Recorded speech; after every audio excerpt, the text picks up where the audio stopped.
నమస్తే welcome to Sakshi education నేను శరణ్య తెలంగాణ రాష్ట్ర వ్యాప్తంగా 10వ తరగతి బోర్డు ఎగ్జామ్స్ కి సంబంధించిన ఫీజ్ షెడ్యూల్ ను ఇప్పటికే విడుదల చేశారు అలాగే ఫీజ్ ని కూడా ఇప్పుడు ఇంకా విద్యార్థులు చెల్లిస్తూనే ఉన్నారు తాజాగా దీనికి సంబంధించిన తేదీని మరింత పొడిగించామంటూ తెలంగాణ రాష్ట్ర విద్యాశాఖ తాజాగా ప్రకటించింది అయితే ఇందుకు సంబంధించిన పొడిగింపును నవంబర్ 20వ తేదీ వరకు ఉంటుందని తాజాగా ఈ ప్రకటనలో తెలిపారు ఈ నెల 20వ తేదీన అంటే నవంబర్ 20వ తేదీ వరకు అభ్యర్థులు వారి ఫీజు చెల్లింపును పూర్తి చేసుకోవచ్చు 20వ తేదీ వరకు విద్యార్థులు ఎలాంటి రుసుము లేకుండా ఫీజు చెల్లించుకోవచ్చు అలాగే ఈ నెల 21వ తేదీ నుంచి అంటే నవంబర్ 21 నుంచి 29 వరకు 50 రూపీస్ లేట్ ఫీజుతో పాటు చెల్లించుకోవాల్సి ఉంటుంది అలాగే ఆ గడువులో పూర్తి అవ్వకపోతే గనక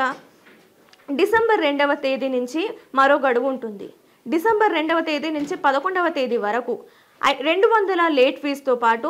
ఈ ఫీజును చెల్లించాల్సి ఉంటుంది మరో గడువు వచ్చేసరికి డిసెంబర్ 15వ తేదీ ఈ తేదీ నుంచి డిసెంబర్ 29వ తేదీ వరకు ఆలస్య రుసుము 500 అంటే లేట్ ఫీజు 500తో పాటు వారి ఎగ్జామ్ ఫీజుని చెల్లించాల్సి ఉంటుంది ఇవి 3 లేట్ ఫీజు గడువులు ఇక విద్యార్థులు ఎటువంటి ఆలస్య రుసుము చెల్లించలేకుండా కేవలం వారి ఎగ్జామ్ ఫీజుని మాత్రమే ఈ నెల 20వ తేదీ లోపు చెల్లించుకోవాలని అధికారులు విద్యార్థులకు సూచిస్తున్నారు ఇదిలా ఉంటే మార్చి నెలలో అంటే మార్చి 2026లో విద్యార్థుల ఎస్ఎస్సి బోర్డ్ ఎగ్జామ్స్కి సంబంధించిన పరీక్షలు ప్రారంభమయ్యే అవకాశాలు ఉన్నట్లు విద్యాశాఖ ఇప్పటికే తెలిపింది ఇక ఇందుకు సంబంధించిన నోటిఫికేషన్ లేదా ఇందుకు సంబంధించిన పూర్తి షెడ్యూల్ వివరాలను త్వరలోనే విడుదల చేయనున్నట్లు ఎడ్యుకేషన్ డిపార్ట్మెంట్ తెలిపింది